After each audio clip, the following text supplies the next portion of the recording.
Practical joke ব্যাপারটা বরাবরই ভয়ঙ্কর। রসিকতায় কতটা রসবোধ আছে আর কতটা বাস্তবতা তার মূল্যায়ন করা বৈজ্ঞানিকেরও অসাধ্য।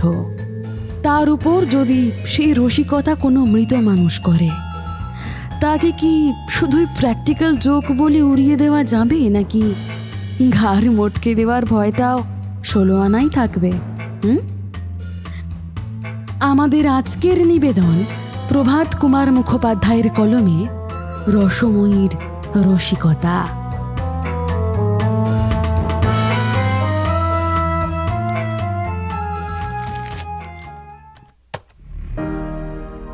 গল্প হলো এক সম্ভাবনাময় জগৎ।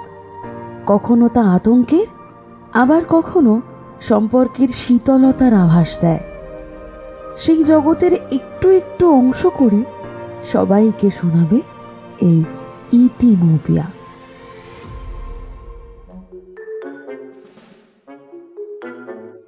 ক্ষেত্রমোহন বাবুর 18 বছরের দাম্পত্য জীবন স্ত্রীর সঙ্গে যুদ্ধবিগ্রহ এবং সন্ধি করতে করতেই কেটে গেছে। এমন রণরঙ্গিনী স্ত্রী বাংলায় প্রায় দেখা যায় না বললেই চলে। ক্ষেত্রমোহনের বয়স এখন 40 বছর, স্ত্রী রসময়ীর বয়স 30। রসময়ী এই নাম যে রেখেছিল বলিহারি তার প্রতিভা। তবে রসও অনেকগুলি আছে কিনা, এক্ষেত্রে রৌদ্র রস। ক্ষেত্রমোহন একজন বাঙালি মুখদার, হুগলিতে থেকে বেশ 2 পয়সা উপার্জন করেন। বাড়ি তার হুগলিতে নয়, জেলার মধ্যে কোনো এক পল্লী গ্রামে। তবে কয়েক বছর হলো হুগলিতে নিজের বাড়ি নির্মাণ করে বসবাস করছেন। দুঃখের বিষয় এই যে এই পর্যন্ত ক্ষেত্রমোহনীর সন্তানাদি কিছুই হয়নি। স্ত্রীর যেরূপ বয়স, আর ভরসাও নেই। অনেক দিন থেকেই তার মাসি পিসি প্রভৃতি আরেকবার বিয়ে করার জন্য তাকে অনুরোধ করছেন। ক্ষেত্রমোহনের আন্তরিক বাসনাও তাই, কিন্তু রসময়ীর ভয়ে এই পর্যন্ত এই বিষয়ে কোনরূপ চেষ্টা চরিত্র করতে সাহস হয়নি।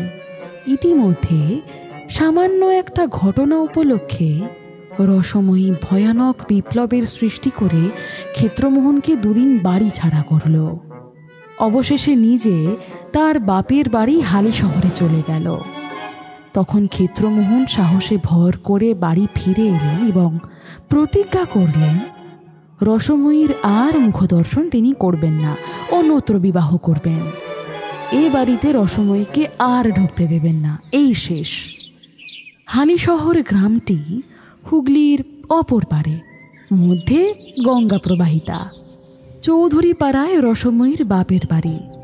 অনেক দিন হলো তার বাবা মা গত হয়েছেন। এখন সে বাড়িতে রসময়ীর বিধবা দিদি বিনোদিনী এবং তার 2 ছোট ভাই নবীন ও সুবোধ বাস করে।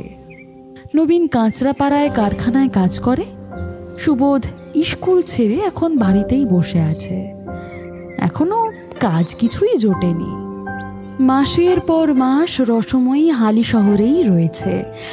আগে আগে এরকম হলে 2-4 দিন বা বড় জোর 1 সপ্তাহ পরে দাঁতে দাঁত চেপে ক্ষেত্রমোহন এসে উপস্থিত হতেন এবং কত সাধ্য সাধনা করে স্ত্রীকে ঘরে ফিরিয়ে নিয়ে যেতেন। কিন্তু এইবার সেই নিয়মের ব্যতিক্রম দেখে রসময়ী বেশ চিন্তিত হয়ে পড়েছে। তাদের পাড়ারই একটি ছেলে প্রতিদিন নৌকা করে গঙ্গা পার হয়ে হুগলির ব্রাঞ্চ স্কুলে পড়তে যেত। সেই ছেলেটি গ্রামে হঠাৎ প্রচার করে দিল ক্ষেত্রমোহন বাবুর বিয়ের দিন স্থির হয়ে গেছে। এই কথা শুনে রসময়ীর দিদি বিনোদিনী একদিন বিকেলে ছেলেটিকে বাড়িতে ডেকে আনলেন।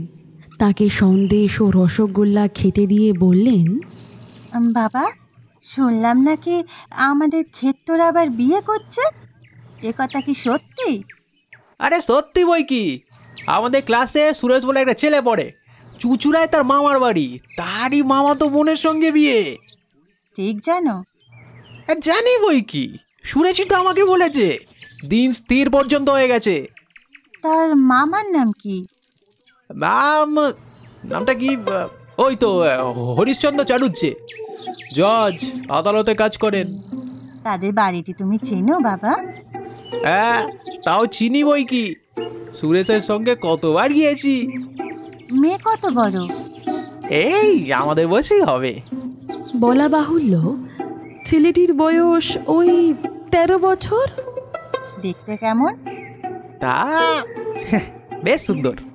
বিনোদিনী কিছুক্ষণ কি যেন ভাবলেন, তারপর বললেন, আচ্ছা, কাল একবার আমাদের দু বোনকে সে বাড়িতে নিয়ে যেতে পারবে বাবা? কেন? তাদের একবার মিনতি করি, বলে কয়ে দেখি। বিয়ে হলে তো আমার বোনটিরও সুখ হবে না, না?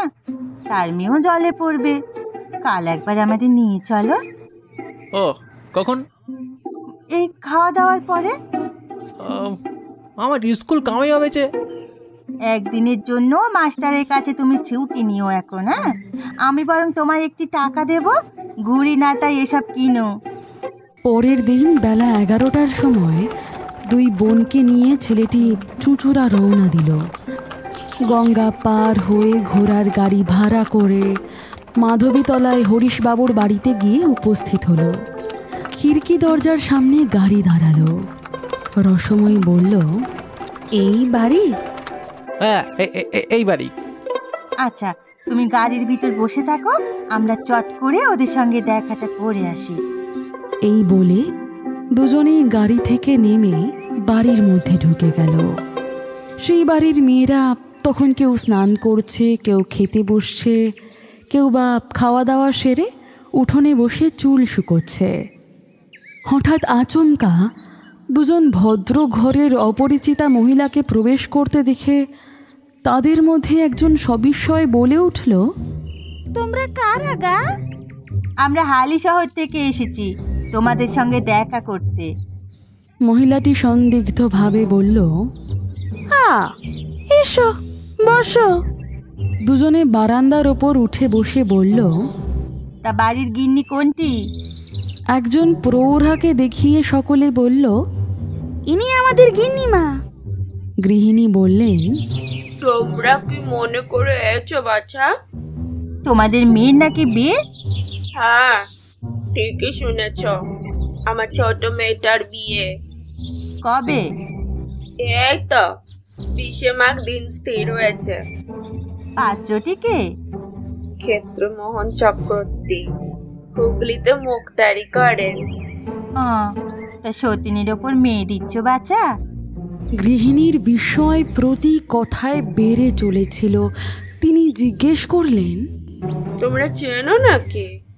বিনোদিনী বলল, চিনি নে আবার, খুব চিনি। আমাদের গ্রামেই তো বিয়ে করছে। হ্যাঁ, সতীন আছে বটে, কিন্তু সেই স্ত্রী পরিত্যাগ করেছে শুনেছি। রসময়ী এতক্ষণ চুপ করে বসে সব শুনছিল। তার মনের রাগ ক্রমশই বেড়ে চলেছিল। এই কথা শুনে তার হাত পা ঠক ঠক করে কাঁপতে লাগলো, দুই চোখ লাল হয়ে উঠল। বিনোদিনী জিজ্ঞেস করল, কেন পরিত্যাগ করেছে কিছু শুনেছ গা? শুনেছি সে মাগি নাকি বড় দজ্জাল। এ কথা শোনা মাত্রই রসময়ী তরাক করে লাফিয়ে উঠল। বারান্দার কোণে একগোছা ঝাঁটা পড়েছিল। হঠাৎ করে নিমেষের মধ্যে সেটা দুই হাতে তুলে নিয়ে গৃহিণীর উপর চড়াও হলো। সপাসপ গৃহিণীর উপর ঝাঁটার আঘাত করতে করতে সে বলতে লাগলো, কেন রে, কেন? আর কি মরবার জায়গা পেলি না হতভাগী? আমার স্বামী ছাড়া কি আর অন্য কোনো পাত্র জুটলো না? হ্যাঁ, জুটলো না?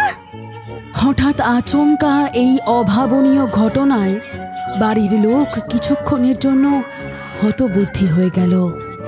তারপর মহা গণ্ডগোল আরম্ভ হলো। অল্প বয়স্কা মেয়েরা কেঁদে ছুটে কেউ খাটের নিচে, কেউ সিন্দুকের আড়ালে লুকিয়ে পড়ল। বাড়ির ঝি বসে বাসন মাজছিল, সে বাসনকোসন ফেলে রেখে, ওরে ওরে, খুন করে ফেললো রে, খুন করে ফেললো। সে ভাই, এসে ভাই, এই পাহাড়গুলো কোথায় গেলি রে সব? এই বলে ঊর্ধ্বশ্বাসে ছুটে রাস্তায় বেরিয়ে পড়ল। বাড়ির অপর মেয়েরা এসে রসময়কে ধরে ফেলল। সে তখন গৃহিণীকে ছেড়ে তাদের ওপর কিল, চর, লাথি, ঘুষি যাবতীয় সব কিছুর বর্ষণ করতে লাগলো। কারো কাপড় ছিঁড়ে দিল, কারো চুল ছিঁড়ে দিল, কাউকে কামড়ে দিল, কাউকে খামচেও দিল। শেষে হাঁপাতে হাঁপাতে বলতে লাগলো, কোনেটা গেল কোথায়? হ্যাঁ, গেল কোথায় সেই মাগি? তাকে একবার বের করো না, চোখ দুটো গেলে দিয়ে যায়, নাকটা কেটে দিয়ে আর দাঁতগুলো একবারে ভেঙে দিয়ে যায়। বিনোদিনী এতক্ষণ চুপ করে দাঁড়িয়েছিল। ক্রমে সদর দরজায় লোকে হৈ হৈ করতে লাগলো। তখন সে বললে, ওরে রসময়, থাম থাম, ক্ষমা দে বোন, খুব হয়েছে, চল বাড়ি চল। ঝি ছুটতে এসে বাড়ির ভিতরে প্রবেশ করে বলল, ওগো, ওকে যেতে দিওনি, থানায় খবর দিয়ে এসেছি, দারোগা আসছে। এই চল দিদি চল। যাবে কোথায়? হ্যাঁ, যাবে কোথায়? দারোগা আসুক, বিচারক তবে যেও। এই বলে 2-3 মহিলা রসময়কে ধরতে এগিয়ে এলো। সে এক লাফে উঠোনের কোণ থেকে আঁশ বটিটা নিয়ে মাথার উপর সবেগে ঘোরাতে ঘোরাতে বলল, খুন চেপেছে আমার মাথায়, খুন চেপেছে, সব কটাকে খুন করে ফাঁসিতে যাব। হ্যাঁ। রসময়ীর এই রূপ দেখে সব মহিলা বাবা গো মা গো বলে যে যার ঘরে ঢুকে দরজা বন্ধ করে দিল। এই পাহারাওয়ালা, আসামি পালাচ্ছে রে, ধর তুই। এই বলে চিৎকার করতে করতে ঝি পুনরায় রাস্তায় বেরিয়ে পড়ল। রসময়ী তখন দিদির সাথে খিড়কি দরজা দিয়ে বেরিয়ে গাড়িতে উঠে বসল। পারঘাটে চলো। বলা বাহুল্য, হরিশচন্দ্রবাবু ক্ষেত্রমোহনকে কন্যাদান করলেন না। তার গৃহিণী বললেন, সে খুনে মেয়ে মানুষ, বিয়ে দিলে আমার মেয়েকে খুন করে ফেলবে। তুমি অন্যত্র চেষ্টা করে দেখো, বুঝেছো? ওইখানে মেয়ে দিও নেকো, অন্যত্র চেষ্টা করো। পরদিন কাছারিতে গিয়ে হরিশবাবুর মুখে ক্ষেত্রমোহন সকল কথাই শুনলেন। রাগে তার সর্বশরীর জ্বলতে লাগল। কাছারি থেকে বাড়ি ফিরে হাত মুখ ধুয়ে ঘরে বসে ক্ষেত্রবাবু তামাক খাচ্ছিলেন। এমন সময় হঠাৎ ঝড়ের মতো রসময়ী এসে প্রবেশ করল। কয়েক মুহূর্ত নির্বাক থেকে ক্ষেত্রমোহনের দিকে তাকালো।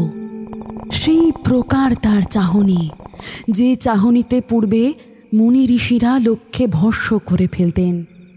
ক্ষেত্রবাবু বললেন, কি মনে করে? রসময়ী অসম্ভব সংযমের সাথে উত্তর দিল, একটা শ্রাদ্ধের জোগাড় করতে। তার ঠোঁট দুটি ক্রোধে কাঁপতে লাগলো। তামাক টানতে টানতে ক্ষেত্রমোহন বাবু বললেন, তোটা কার? হরিশ চাটুর্যের মেয়ে আর মেয়ের মার। তাহলে 2টো শ্রাদ্ধ বল, সঙ্গে সঙ্গে নিজেরটাও ছেড়ে ফেল। সেইটি হবে না এখন। বুড়ো বয়সে বিয়ে করছো নাকি শুনলাম? হুঁকো নামিয়ে একটু উত্তেজিত ভাবে ক্ষেত্রমোহন বললেন, হ্যাঁ করছি তো। করবো না কেন? তোমার ভয় নাকি? করো না, করে একবার মজাটাই দেখো না। কি করবে তুমি? এই এমন কিছুই না, আঁশবুটি দিয়ে মেয়ের নাকটা কেটে দেবো আর 10 মণে পাথর চাপিয়ে ধাক্কা মেরে জলে ফেলে দেবো। আর তোমার নাকটা কানটা কেউ যদি কেটে দেয় তখন? এসো এসো না, কাটো, তুমি না হয় কাটো। এই বলে রসময়ী কোমরে 2 হাত রেখে ঝুঁকে নিজের মুখ ক্ষেত্রমোহনের কাছে নিয়ে এলো।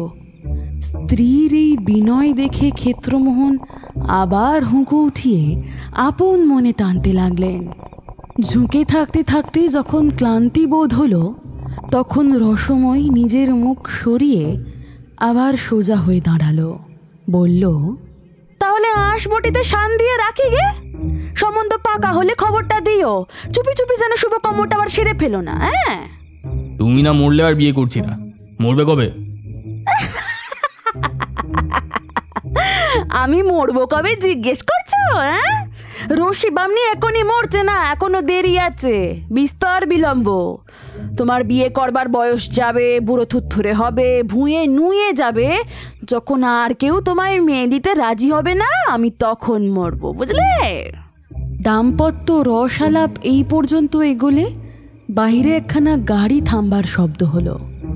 রসময়ী বলল, তবে সে কথাই রইল, এখন তবে আসি।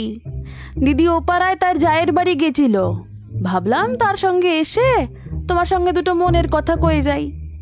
এই বলে রসময় ঝড়ের বেগে বেরিয়ে গেল। এই কথোপকথনের পর 6 মাস কেটে গেছে। রসময়ীর গর্ব সফল হলো না, সে এখন মৃত্যুশয্যায়। খবর পেয়ে ক্ষেত্রমোহন হালি শহরে গেলেন। চিকিৎসারও কোনো ত্রুটি হলো না, কিন্তু রসময়ী বাঁচল না। গঙ্গার তীরে নিয়ে গিয়ে ক্ষেত্রমোহন স্ত্রীর মুখাগ্নি করলেন। আশ্চর্য সংসারের মায়া যে এত কষ্ট দিয়েছে, তার জন্য ক্ষেত্রমোহন ঝরঝর করে অশ্রুপাত করলেন। আরও মাস 6 কাটল। ক্ষেত্রমোহনের বন্ধুবান্ধবরা নানা স্থানে পাত্রী খুঁজতে ব্যস্ত হলেন। অবশেষে হুগলির নিকটবর্তী একটি গ্রামে সুযোগ্য একজন পাত্রীর সন্ধান পাওয়া গেল। মেয়েটি ডাগর, দেখতেও ভালো। বিশেষ ব্যাপার হলো মেয়েটির বাবা একটি বড় জমিদারের নায়েব। ওদিককার মামলা মোকদ্দমাগুলিও এই সূত্রে ক্ষেত্রমোহনবাবুর করায়ত্তও হবে। কন্যার বাবা রজনীকান্ত ঘোষাল ইংরেজি লেখাপড়া জানা ব্যক্তি। বিবাহের কথাবার্তা পাকা হলো। বরের খুড়োমশাই গ্রাম থেকে এসেছেন কাল আশীর্বাদ। সকালে অফিস ঘরে বসে 2-4 জন মক্কেলের সঙ্গে মুক্তারবাবু কথাবার্তা বলছিলেন। খুড়োমশাই একখানা বঙ্গবাসী হাতে ঘরের কোণে বসে কী সব করছিলেন। এমন সময় ডাক পিয়ন এলো এবং ক্ষেত্রমোহনের হাতে একটি খাম ধরিয়ে দিল। খামের উপর সইটা দেখে ক্ষেত্রমোহনের মাথা ঘুরে গেল। চোখ রোগড়ে বারংবার খামের শিরোনামখানা পরীক্ষা করতে লাগলেন। কাছে এনে দূরে সরিয়ে নানাভাবে দেখলেন। অবশেষে কাঁপা কাঁপা হাতে চিঠিটা খুললেন। পড়ে তার মুখ বিবর্ণ হয়ে গেল। আচ্ছা, এখন তোমরা যাও তো, কালকে সকাল সকাল কাছারি যাব, সেখানেই সমস্ত কথাবার্তা হবে এখানে। মক্কেলরা চলে গেলে খুড়োমশাই বললেন, চিঠি এলো ক্ষেত্তর? জড়ানো কণ্ঠে ক্ষেত্রমোহন বললেন, না। কোথাকার চিঠি? তাই তো ভাবছি। ক্ষেত্রমোহনের মুখের ভাব এবং কণ্ঠস্বরের বিকৃতি লক্ষ্য করে খুড়োমশাই উঠে কাছে এলেন। তখন ক্ষেত্রমোহন চিঠিটা দ্বিতীয়বার পড়ছেন। তার নিঃশ্বাস বন্ধ হবার উপক্রম হয়েছে, চোখ কপালে উঠে গেছে। খুড়োমশাই সন্দিগ্ধভাবে বললে, কি ব্যাপার, কি কোনো দুঃসংবাদ নাকি? ক্ষেত্রমোহন কোনো কথা না বলে চিঠিটা খুড়োমশাইয়ের হাতে দিলেন। তিনি চিঠিটা নিয়ে চশমা খুঁজে চোখে লাগালেন। জানলার কাছে দাঁড়িয়ে তিনি চিঠিটা পড়তে লাগলেন। সাধারণ পাতলা চিঠির কাগজে বেগুনি রঙের ম্যাজেন্টা কালি দিয়ে লেখা। উপরে স্থানের নাম নেই, তারিখও নেই। শ্রী শ্রী দুর্গা সহায়, প্রণামপূর্বক নিবেদন। তোমার মতিচ্ছিন্ন ধরিয়াছে, মনে করিয়াছ রসময় মরিয়াছে, আপদ গিয়াছে, এইবার বিবাহ করি। হ্যাঁ, আমি মরিয়াছি বটে, কিন্তু তাই বলিয়া তুমি নিষ্কৃতি পাইয়াছ তাহাও মনে করিও না। বাড়ির সম্মুখে যে বড় বটগাছ আছে, তাইতে আমি আজকাল বাস করিতেছি। তুমি কি করো, কোথায় যাও, সমস্তই আমি এখানে বসে দেখিতেছি। রাত্রিরে গাছ হইতে নামিয়া মাঝে মাঝে তোমার শয়নঘরে যাই, তোমার খাটের চারিদিকে ঘুরিয়া বেড়াই। একবার ইচ্ছে করে বটে গলাটা টিপিয়া দিয়া তোমাকেও আমার সঙ্গী করি। আমার এখানে বড্ড একলা বোধয় গো। আমার চেহারা এখন অতিশয় খারাপ হইয়া গিয়াছে।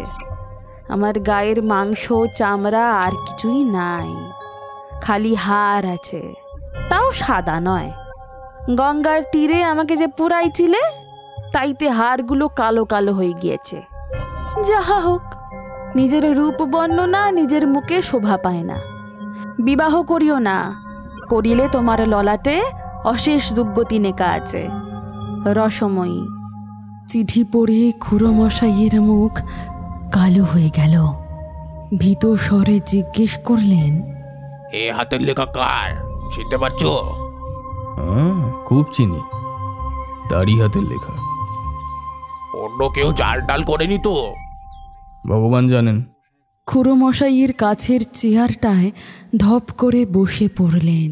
কিছুক্ষণ ছাদের দিকে তাকিয়ে বলে উঠলেন, জয় রাম, জয় রাম, সীতারাম, রাঘব, রাবণারি, রাম রাম রাম রাম রাম রাম রাম রাম রাম রাম রাম রাম। খুড়োমশাইকে এই অবস্থায় দেখে ক্ষেত্রমোহন আরো ভয় পেয়ে বলে উঠল, আচ্ছা খুড়োমশাই, ভূতে কখন চিঠি লেখে? ভূত বলতে নেই বাবা, ভূত বলতে নেই, অপদেবতা বলো। জয় রাঘব রামচন্দ্রের জয়। দুজনেই নির্বাক। অবশেষে খুড়োমশাই বললেন, দেখো, কারোর বদমাইশি নয় তো? এমনটা কি হতে পারে? অনেক রকম ভৌতিক উপদ্রবের কথা শুনেছি বটে, কিন্তু এমনটা তো কখনো শোনা যায়নি। আচ্ছা, বৌমার হাতের লেখা আগের চিঠিপত্র কিছু আছে কি? এই লেখাটা একবার মিলিয়ে দেখলে হয় না? হ্যাঁ, তা পুরনো চিঠি আছে বই কি। এই বলে ঘরের ভিতর থেকে 4-5টা চিঠি বের করে আনলেন। খুড়োমশাই চশমার কাঁচ দুটো কোঁচার কাপড়ে ভালো করে মুছে নিলেন। এরপর চিঠিগুলো নিয়ে অত্যন্ত সাবধানে হস্তাক্ষর মেলাতে লাগলেন। অবশেষে সেগুলো টেবিলের ওপর ফেলে দীর্ঘশ্বাস ফেলে বললেন, কি হাতের লেখা তো দেখছি। এই বলে খামখানা উল্টে পাল্টে দেখতে লাগলেন। 1 পয়সার 6খানাওয়ালা সাধারণ সাদা খাম, তাতে 1খানা 2 পয়সার টিকিট আঁটা আছে। ক্ষেত্রমোহনের হাতে খামটা দিয়ে বললেন, কোথাকার ছাপ দেখো তো। হে, ক্ষেত্রমোহন বাংলা নবিশ মুক্তার হলেও ইংরেজি ছাপার অক্ষর পড়তে পারতেন। ছাপ পরীক্ষা করে বললেন, হুগলি ছাপ, কালকের তারিখ। খুড়ো মহাশয় চুপ করে বসে রইলেন। মাঝে মাঝে কেবল অস্ফুট স্বরে বলতে লাগলেন, বাহ বাহ, জয় শ্রীরাম, জয় শ্রীরাম, সীতারাম সীতারাম, রক্ষে করো বাবা, রক্ষে করো। কাছারির বেলা হয় দেখে মুক্তারবাবু স্নান করে খেতে বসলেন, কিন্তু কিছুই খেতে পারলেন না। রান্নাঘরের বারান্দায় যেখানে বসে তিনি আহার করছিলেন, সেখান থেকে বটগাছটার অগ্রভাগ খানিকটা দেখা যায়। একটু করে খান আর মাঝে মাঝে সেই গাছটার দিকে তাকিয়ে দেখেন। একসময় গাছের একটা ডাল খড়খড় করে নড়ে উঠল। কার যেন হাসিরও শব্দ শোনা গেল। ক্ষেত্রমোহনবাবুর আর খাওয়া হলো না, উঠে পড়লেন। মুখ ধুয়ে বাইরে এসে বটগাছটার দিকে তাকিয়ে কিছুক্ষণ তাকিয়ে রইলেন। 2-3টে কাঠবিড়ালি ডালে ডালে পরস্পরকে তাড়া করে ফিরছে। গোটা কতক কাক গাছের একদম উঁচু ডালে বসে জাতীয় সঙ্গীত গাইছে। এছাড়া আর কিছুই তিনি দেখতে পেলেন না। সেই দিন সন্ধ্যাবেলায় ক্ষেত্রমোহনের শোবার ঘরে কাকা ভাইপো বসে কথা বলছিলেন। দিনের বেলায় খুড়োমশাই কপাটের বাইরে এবং ভিতরে দেওয়ালময় রাম নাম লিখে দিয়েছেন। আজ দুজনে একই সঙ্গে শোবেন। বালিশের তলায় একখানি কৃত্তিবাসী রামায়ণ রাখা হবে এবং ঘরে সমস্ত রাত্রি আলো জ্বলবে, এমন বন্দোবস্ত হয়ে গেছে। ক্ষেত্রমোহন বললেন, তাহলে তাহলে খুড়োমশাই, এখন এখন কি করা যায়? হ্যাঁ, বিয়েটা কি বন্ধ করে দেবো? আমি তো তার দরকার দেখছি নে। হে, মানে যদি যদি কোনো উপদ্রব অত্যাচার হয়? হ্যাঁ। খুড়োমশাই কিছুক্ষণ চিন্তা করলেন, তারপর বললেন, ভয়ের তো কোনো কারণ দেখি নে। আরে এই যে বলেছে ইচ্ছে করে তোমার গলাটা টিপে দিই। না, তা পারবে বলে তো মনে হয় না। হাজার হোক স্বামী তো বটেই। আর যে বলেছে বিয়ে করো না, করলে তোমার শেষ দুর্গতি হবে। অশেষ দুর্গতি হবে তার মানে তো নাও হতে পারে যে আমি তোমার অশেষ দুর্গতি করব। ওর মানে বোধহয় এই যে অধিক বয়সে বিবাহ করলে যে সমস্ত সাংসারিক অশান্তি উপস্থিত হয়, তাই তোমারও অদৃষ্টে ঘটবে, এমন করে ভাবো না। ক্ষেত্রমোহন বাবু চুপ করে রইলেন। মনে ভয়ও যথেষ্ট আছে, অথচ বিবাহ করবার লোভটিও সম্বরণ করা তার পক্ষে অসাধ্য। পরদিন আশীর্বাদ হয়ে গেল, কিন্তু ক্ষেত্রমোহন যে ভৌতিক পত্র পেয়েছেন সে কথাও রাষ্ট্র হতে বেশি বিলম্ব হলো না। নায়েব রজনীবাবুর কানেও ক্রমে কথা পৌঁছালো। আগেই বলেছি তিনি ইংরেজি জানা ব্যক্তি। এ কথা শুনে হা হা করে হেসে উঠলেন, বললেন, ভূতে বিশ্বাস করতে হবে? এই 20 শতাব্দীতে ভূত? বলে কি? বাবারে বাবারে, করোনা হয়ে গেল। বিবাহের দিন ঠিক হয়েছে 8ই ফাল্গুন, আর 5 দিন মাত্র বাকি। উভয় পক্ষ থেকেই সমস্ত আয়োজন হচ্ছে। বিকেলে বৈঠকখানায় ক্ষেত্রমোহন কয়েকজন বন্ধু বান্ধবদের নিয়ে বসেছিলেন। এদের মধ্যে একজন সরকারি উকিল, নাম মনোহর বাবু। লোকটির বয়স 40 পার হয়ে গেছে। চোখে সোনার চশমা, মাথায় ঝাঁকড়া ঝাঁকড়া চুল, সারা মুখে বড় বড় গোঁফ দাড়িতে ভরা, হাতে বড় বড় নখ। এক কথায় লোকটি থিওজফিস্ট। ক্ষেত্রবাবুর ভৌতিক পত্রপ্রাপ্তির কথা শোনার পর থেকে মনোহরবাবু এনার সঙ্গে একটু বেশি ঘনিষ্ঠতা স্থাপন করে নিয়েছেন। অপর একজন নভা যুবক, নাম সুরেন্দ্রনাথ। তিনি এলে ফেল করা শিক্ষিত মুখটার, বিস্তর ইংরেজি উপন্যাস পড়েছেন। সুরেন্দ্রনাথ বললেন, দেখুন ক্ষেত্রবাবু, একটা কথা আমার মনে হচ্ছিল।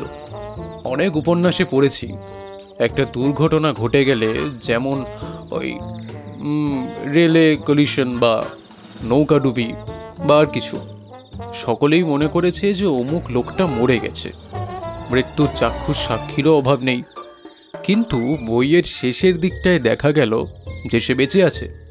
তাই আমার মনে হয় আপনার স্ত্রী এখনো বেঁচে আছেন।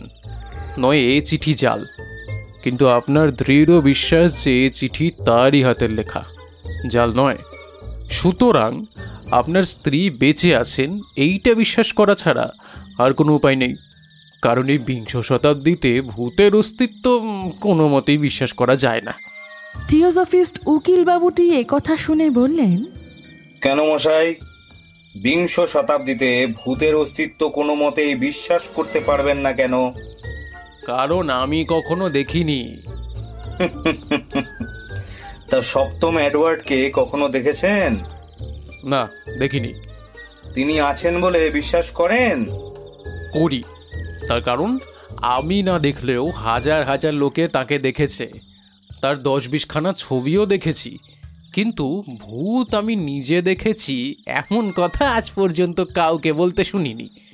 সবাই বলে খুব বিশ্বস্ত লোকের মুখে শুনেছে যে তারা স্বয়ং নাকি ভূত দেখেছে। আপনি বললেন হাজার হাজার লোক সম্রাটকে দেখেছে, ঠিক তেমনি হাজার হাজার লোক অশরীরী আত্মাকেও প্রত্যক্ষ করেছে। আপনি বললেন যে সম্রাটের 10-20 খানা ছবি আপনি দেখেছেন, তাই তো? তেমনি 10-20 খানা ভূতের ছবিও আমি আপনাকে দেখাতে পারি। যদি দেখতে চান একদিন আমার বাড়িতে যাবেন। আমার একখানা বইয়ে কেটি কিং এর ছবি আছে। প্রথম চার্লসের সময় কেটি কিং নামে একটি মেয়ে জীবিত ছিলেন। মাত্র 16 বছর বয়সে তার মৃত্যু হয়।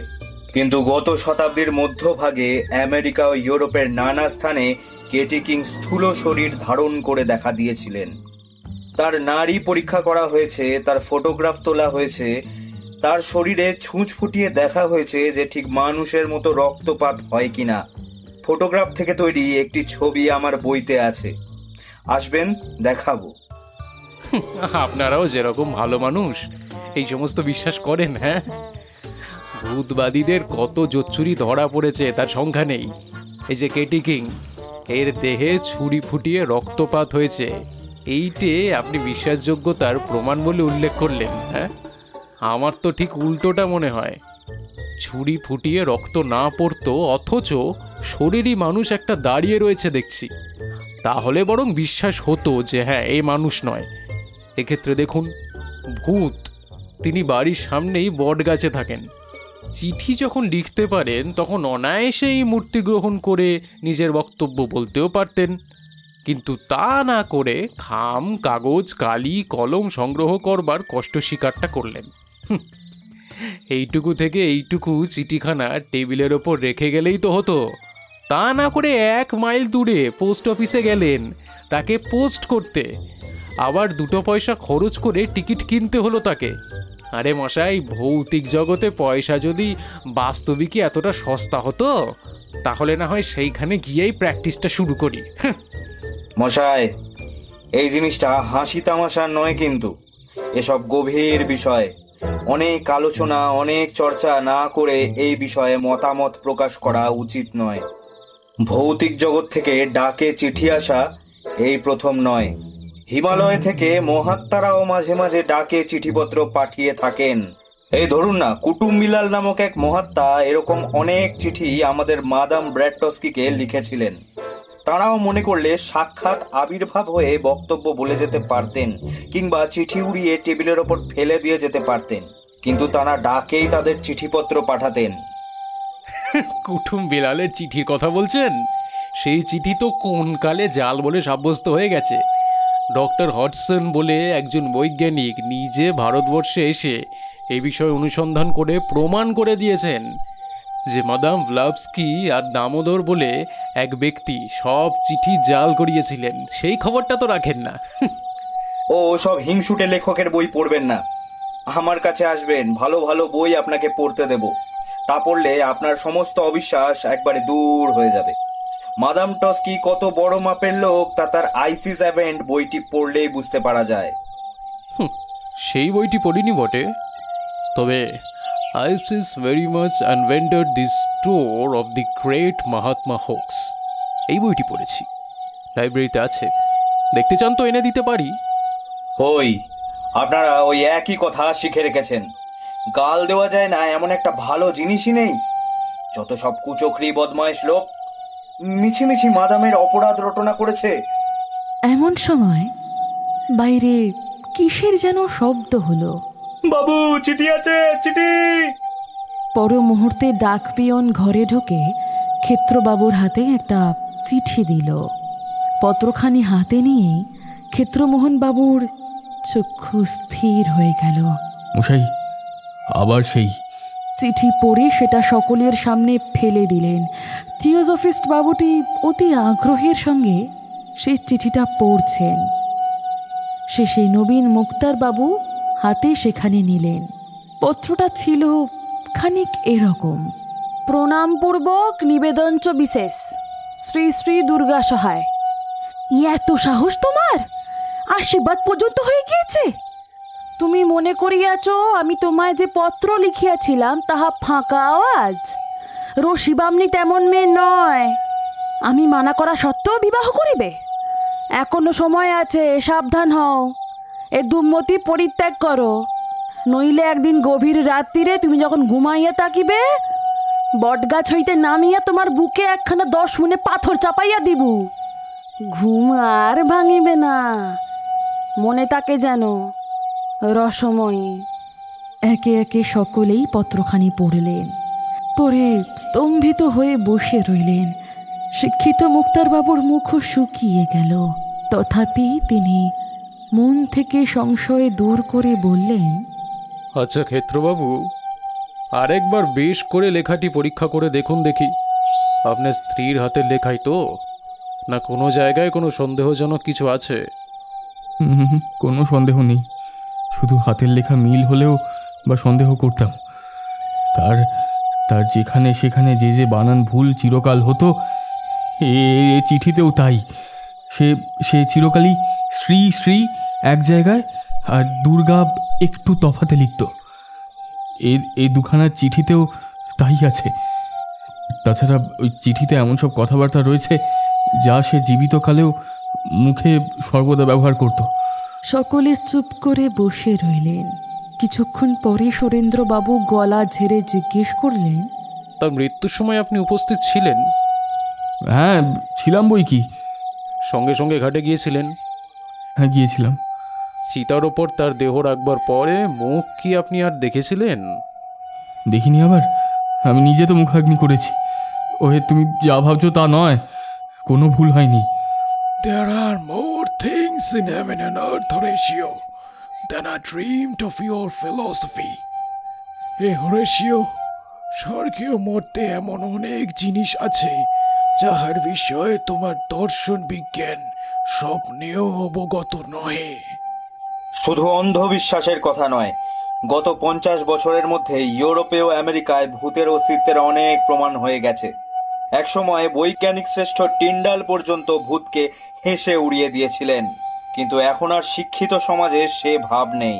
বিখ্যাত সম্পাদক স্টের সাহেব তার এক গ্রন্থে লিখেছেন, all of the vulgar superstitions of the half educated none dies harder than the absurd delusion that there are no such things as ghosts. অর্থাৎ অর্ধশিক্ষিত ব্যক্তিগণের মনে যতগুলি ইতর জনচিত কুসংস্কার আছে, তাহার মধ্যে ভূত নাই, এই অদ্ভুত ভ্রমটি সর্বাপেক্ষা প্রবল। এই বলে বিজয়ী বীরের মতো তিনি সুরেন্দ্রবাবুর প্রতি কটাক্ষপাত করলেন। সন্ধে হয়ে গেছিল। সেদিনকার মতো সভা শেষ হলো। সেই বটগাছের তলা দিয়ে যেতে সুরেন্দ্রবাবুর গাটাও কেমন যেন ছমছম করতে লাগলো। খুড়ো মহাশয় কোথায় ঘুরতে গেছিলেন। সন্ধ্যের পর বাড়ি ফিরে এসে দ্বিতীয় চিঠির কথা শুনে বললেন, তা বেশ, সে ভালো কথা। কন্যার পিতাকে বলে বিয়ের দিন পিছিয়ে দেওয়া হলো। নিমন্ত্রণপত্র সব প্রত্যাখ্যিত হলো। গয়ায় শ্রাদ্ধ সেরে এসে ক্ষেত্রবাবু বিয়ে করবেন, এটাও সকলেই জানতে পারল। ক্ষেত্রবাবুর হাতে একটা বড় জালিয়াতির মোকদ্দমার তদবিরের ভার রয়েছে। মোকদ্দমার দায়রা সুপর্দ হয়েছে, সেটা শেষ না হলে ক্ষেত্রবাবু গয়া যেতে পারছেন না। ফরিয়াদি পক্ষে সাক্ষীগণকে সারা দিন ধরে তালিম দিতে হচ্ছে। মোকদ্দমার আগের দিন সন্ধেবেলা কাছারি থেকে ফেরার সময় রসময়ীর তৃতীয় চিঠি ক্ষেত্রবাবুর হাতে এলো। তাতে অন্যান্য কথার সঙ্গে লেখা আছে, শুনিলাম নাকি গয়ায় আমার পিণ্ড দিতে যাচ্ছ। ভেবেছ বুঝি পিণ্ডি দিলে আমি উদ্ধার হয়ে যাব, তখন স্বচ্ছন্দে বিবাহ করিবে? গয়ায় যদি যাও তবে চোরের বেশ ধরিয়া রেলগাড়িতে প্রবেশ করিয়া তোমার বুকে ছোড়া বসাইয়া দিব। ক্ষেত্রবাবুর আর বাড়ি যাওয়া হলো না। কাছারির পোশাকেই মনোহরবাবুর বাড়ি গিয়ে তাকে চিঠিটা দেখালেন। মনোহরবাবু চিঠি পড়ে বললেন, এ যে বড় বিপদ দেখছি, বিবাহ করবার ভাবনা আপনি মাথা থেকে বের করুন। আচ্ছা মশাই, অশরীরী আত্মা মানুষের বুকে ছুরি বসিয়ে দিতে পারে? হ্যাঁ, আপনাদের ওই থিওজফি শাস্ত্রে কি বলে? এ সম্বন্ধে থিওজফি শাস্ত্রের মত একই। মুক্ত আত্মাগণ সাধারণত অশরীরী, কিন্তু কখনো কখনো তারা নিজেকে মেটেরিয়ালাইজ অর্থাৎ জড়দেহ সম্পন্ন করে থাকেন। তাদের এমন ক্ষমতা আছে যে বায়ু থেকে, গাছপালা থেকে, ভূমি থেকে, এমনকি কাছাকাছি মানুষের দেহ থেকে আবশ্যক পদার্থগুলি সংগ্রহ করে নিজ দেহ ধারণ করার। সুতরাং সে অবস্থায় বুকে ছুরি বসিয়ে দিতে পারা কিছুই আশ্চর্য নয়। আর এও বিবেচনা করুন না, যে হাতে কলম ধরে চিঠি লিখতে সক্ষম, সে হাতে ছুরি ধরতে পারবে না কেন? ক্ষেত্রমোহন বাবু কিছুক্ষণ চিন্তা করলেন, শেষে বললেন, দেখুন, এই চিঠিগুলো জাল কিনা সেটা একবার তদন্ত করতে হচ্ছে। আমি বলি কি, এই যে কলকাতা থেকে হস্তলিপি বৈজ্ঞানিক আমাদের দায়রার মোকদ্দমার সাক্ষী দিতে এসেছেন, তাকে দিয়ে এই চিঠিগুলো একবার যদি পরীক্ষা করালে, মানে একবার যদি পরীক্ষা করাতেন তাহলে তো হতো আর কি। মানে একবার যদি পরীক্ষা করানো যেত তাহলে।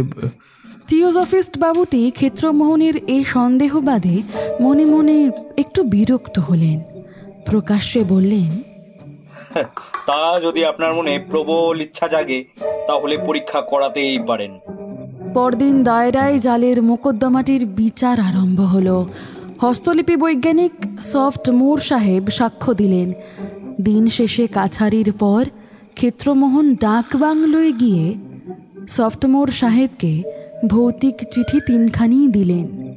তুলনার জন্য রসময়ীর কয়েকটা পুরনো আসলপত্রও দিয়ে আসলেন। সাহেব বললেন, কালকে সকালে ফলাফল জানাবো। পরদিন ভোরে সরকারি উকিল মনোহরবাবুকে সঙ্গে নিয়ে ক্ষেত্রমোহন আবার ডাকবাংলোয় উপস্থিত হলেন। সাহেব বললেন, পরীক্ষাধীন চিঠি তিনখানি, আসল চিঠিগুলি সমস্তই একই হাতের লেখা। এটা শুনে ক্ষেত্রবাবুর মুখখানি শুকিয়ে ছোট হয়ে গেল। মনোহরবাবু বললেন, আচ্ছা সাহেব, অনুগ্রহ করে যদি একটি সার্টিফিকেট লিখে দেন। আচ্ছা, এই চিঠিগুলির নকল আর ওই সাহেবের সার্টিফিকেট যদি আমাদের থিওজফিক্যাল রিভিউ নামক মাসিক পত্রে ছাপাতে পাঠাই, আপনার কি কোনো সমস্যা হবে? আমরা যাকে বলি স্পিরিট রাইটিং, এটি তার সুন্দর অকাট্য প্রমাণ। ক্ষেত্রবাবু বললেন, না, তাতে আমার আপত্তি নেই। পরবর্তী সংখ্যায় থিওসফিক্যাল রিভিউ পত্রে সার্টিফিকেট সহ চিঠিগুলি ছাপা হয়ে গেল। নানান জায়গা থেকে বড় বড় থিওসফিস্টগণ ক্ষেত্রমোহনবাবুকে চিঠি লিখতে আরম্ভ করলেন। কেউ কেউ হুগলিতে এসেই পত্রগুলো সচক্ষে দেখে বিস্ময় অভিভূত হতে লাগল।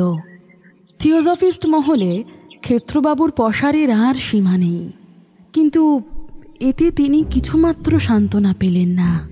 পত্রগুলি জাল প্রমাণ হয়ে গেলে তিনি বিয়ে করে সুখী হতে পারতেন। ভয়ে গয়ায় গিয়ে পিণ্ডদানও করতে পারলেন না। তার অদৃষ্টে বুঝি বিবাহ আর নেই। চৈত্র মাস, বসন্তের মৃদুমন্দ বাতাস বইছে। দোল উপলক্ষে কাছারি বন্ধ। ক্ষেত্রমোহন বাড়িতে বসে নিজের দূরদৃষ্টের বিষয়ে চিন্তা করছিলেন। এমন সময় একজন এসে খবর দিল, হালি শহরে তার শ্বশুর বাড়িতে বড় বিপদ হয়েছে। দোল উপলক্ষে বাজি পোড়াতে গিয়ে একটা বোম ফেটে তার ছোট শ্যালক সুবোধ বেশ আঘাত পেয়েছে। তাকে হুগলিতে হাসপাতালে আনা হয়েছে। খবরটা শুনে ক্ষেত্রবাবু থাকতে পারলেন না। গাড়ি ভাড়া করে হাসপাতালের দিকে ছুটলেন। সেখানে গিয়ে দেখলেন ছেলেটির অবস্থা সংকটজনক।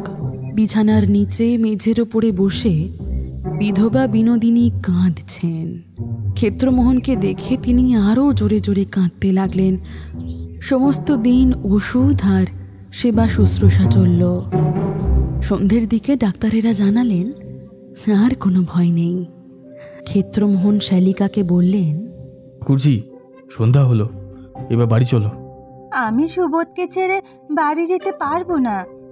সমস্ত দিন অনাহারে আছো, স্নান খাওয়াও কিছু হয়নি। তা না হোক, আমি যেতে পারবো না। আপনাকে বাড়ি যেতে হবে, এখানে তো রাত্রে থাকতে পারবেন না। কাল সকালে আবার আসবেন, এখন আর কোনো ভয় নেই, বিপদ যা তা কেটে গেছে। আমরা সেবা শুশ্রূষা করবো, আপনার কোনো চিন্তা নেই, আপনি বাড়ি যান। অনেক বোঝানোর পর বিনোদিনী শান্ত হলেন। ক্ষেত্রমোহনকে বললেন, তবে তুমি আমায় হালি শহর নিয়ে চলো, রাতে সেখানে থাকবে। কাল ভোরে আবার এখানে আমায় পৌঁছে দিতে এসো। ক্ষেত্রমোহন তাই করলেন। হালি শহরে রাত্রি কাটল। ভোরে উঠে নিজের হাতে এক ছিলিম তামাক সাজিয়ে ক্ষেত্রমোহন ধূমপান আরম্ভ করেছেন। এমন সময় তাড়াতাড়ি হুঁকো রেখে বাইরে বেরিয়ে এসে দেখলেন লাল পাগড়িতে বাড়ি ঘেরাও করে ফেলেছে। ঘোড়ার পিঠে স্বয়ং পুলিশের সুপারিনটেন্ডেন্ট সাহেব দুয়ারে দাঁড়িয়ে, সঙ্গে কয়েকজন দারোগা ও হেড কনস্টেবলও আছে। পুলিশ সাহেবের সঙ্গে ক্ষেত্রবাবুর পরিচয় ছিল। নত হয়ে সাহেবকে প্রণাম করলেন। সাহেব সার্চ ওয়ারেন্টখানি ক্ষেত্রবাবুর হাতে দিলেন। ক্ষেত্রবাবু সেখানে উল্টে পাল্টে দেখে সাহেবের হাতে ফিরিয়ে দিলেন। বললেন, হুজুর মালিক যা ইচ্ছে করতে পারেন। পুলিশ ঘরের মধ্যে প্রবেশ করল। স্ত্রী লোকগণের মধ্যে কেবল বিনোদিনী। তিনি পুলিশের ভয়ে কোথাও লুকোনোর প্রয়োজন দেখালেন না। হরি নামের মালাটি হাতে করে উঠোনে তুলসী তলায় বসে রইলেন। খানা তল্লাশি আরম্ভ হলো। বন্দুক, বারুদ, ডিনামাইট, বোমা, বর্তমান রণনীতি, যুগান্তর গীতা, দেশের কথা, রিভিউ অফ রিভিউজ প্রভৃতি কিছুই বেরোলো না। বের হলো হিন্দু সৎকর্মমালা, গুপ্ত প্রেস পঞ্জিকা, কাশিদাসী মহাভারত এবং একখানা বটতলার ছেঁড়া উপন্যাস। কোনো ছোট বড় দেশনায়কের ছবিও বেরোলো না। শুধু বেরোলো খান কয়েক কালীঘাটের পট এবং একটা আর্ট স্টুডিওর গণেশ মূর্তি, জমিদারির খান কতক পুরনো দাখিলা এবং পুরো ধুলোর আস্তরণ সমেত একটা চিঠির ফাইল। বিনোদিনীর বাক্স থেকে বেরোলো এক বান্ডিল চিঠি এবং খানকতক ঠিকানা লেখা সাদা খাম। সমস্ত জিনিস এনে উঠোনে জমা করা হলো। একজন দারোগা কাগজপত্রগুলির ফিরিস্তি প্রস্তুত করতে লাগলেন। ক্ষেত্রমোহনও সেইখানেই বসেছিলেন। তিনি দেখলেন সাদা খামগুলির সবকটাতেই তাঁরই শিরোনাম লেখা এবং রসময়ীর হাতের লেখা। পুলিশ সাহেবের অনুমতি নিয়ে খাম ও চিঠিগুলি ক্ষেত্রবাবু পরীক্ষা করতে লাগলেন। খান করে চিঠি রয়েছে, সমস্তই বেগুনি রঙের ম্যাজেন্টা কালিতে রসময়ীর হস্তাক্ষরে লেখা। কয়েকখানি চিঠি খুলে ক্ষেত্রবাবু পড়েও নিলেন। বুঝতে পারলেন চিঠিগুলি অনুমান করে লেখা। কোনোটাতে বটগাছে বাসস্থানেরও উল্লেখ আছে। একখানাতে আছে, গয়ায় পিণ্ডদান করিয়া এসেছ বলিয়া মনে করিও না আমি তোমার আর অনিষ্ট করিতে পারি না। রশি বামনি এখনো তোমার ঘাড় মটকাইতে পারে। আরেকটাতে আছে, শুনিলাম বিবাহের দিন স্থির হইয়া গেছে, এখনো সাবধান। অন্যটাতে আছে, কাল তোমার বিবাহ, এত মানা করিলাম তবুও শুনিলে না, তাই তো? আচ্ছা, বাসর ঘরে আগুন জ্বালিয়ে তোমাকে ও তোমার বউকে পুড়িয়ে মারব, ইত্যাদি। সমস্ত ব্যাপার দিনের আলোর মতো তখন ক্ষেত্রমোহনের কাছে পরিষ্কার হয়ে গেল। বিনোদিনী তুলসী তলায় বসে সব দেখছিলেন। ক্ষেত্রমোহন বললেন, ঠাকুরজি, এইসব কি? ঠাকুরজি আপন মনেই মালা জপ করে যেতে লাগলেন।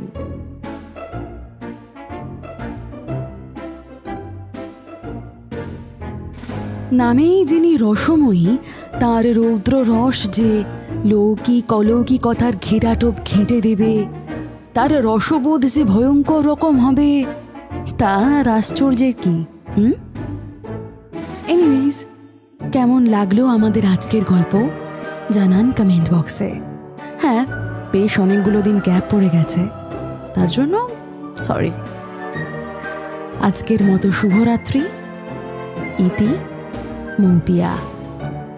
শহরের ব্যস্ততম দিনে একটা ভালো থাকার জায়গা হোক